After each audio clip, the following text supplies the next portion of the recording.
Hi, I'm Roger Williams, the attending veterinarian at the National Marine Life Center and the Director of Science for our Education and Science programs.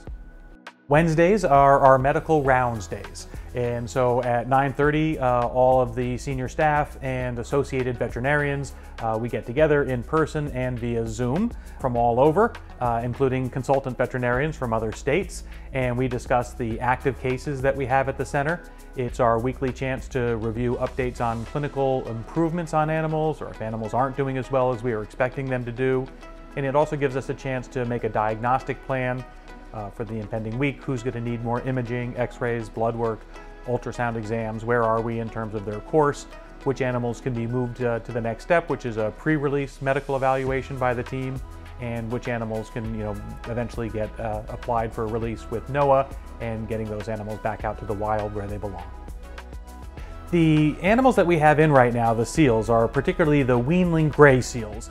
And these gray seals have just learned to eat out in the wild, and so they're catching all of these fish for the first time. And these fish carry parasites.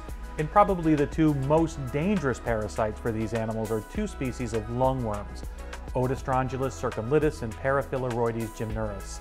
And their body is for the first time getting exposed to these. These parasites go through a life cycle and they start to mature, and they mature in the lung tissues and in the bronchus of the worms of the lungs.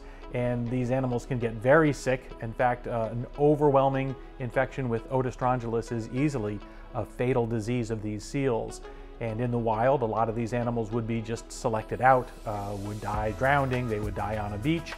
And when they're brought in for evaluation, we use a number of clinical cues in terms of fecal examinations and blood tests.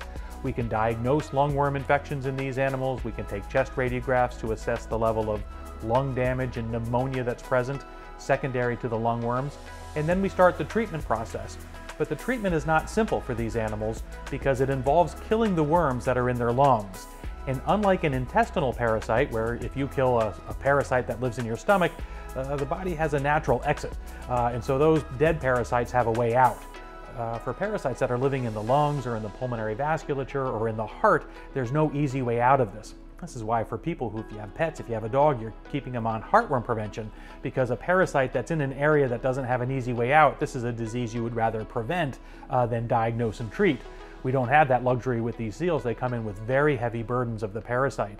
And so our first goal actually is not to kill all of those parasites, but to support the animal, get their hydration status, get their electrolytes under control, treat secondary bacterial pneumonias, get them more stable, at which point we start to administer medications that will kill the adult worms and then support the animals through the body dealing with that die-off of the worms, which is the only possible solution that we have for this infection.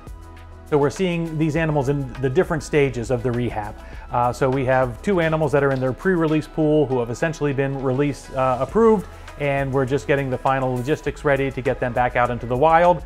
And on the other end of that spectrum, we have two animals that are still critically ill, and we're monitoring their breathing plan and their breathing pattern and seeing whether any additional diagnostics or a change in our treatment course for the two critical animals. We came up with a new plan today based even on these visual evaluations. Plus veterinarians are in the building weekly, and so these animals have had hands-on physical exams all pretty much every week.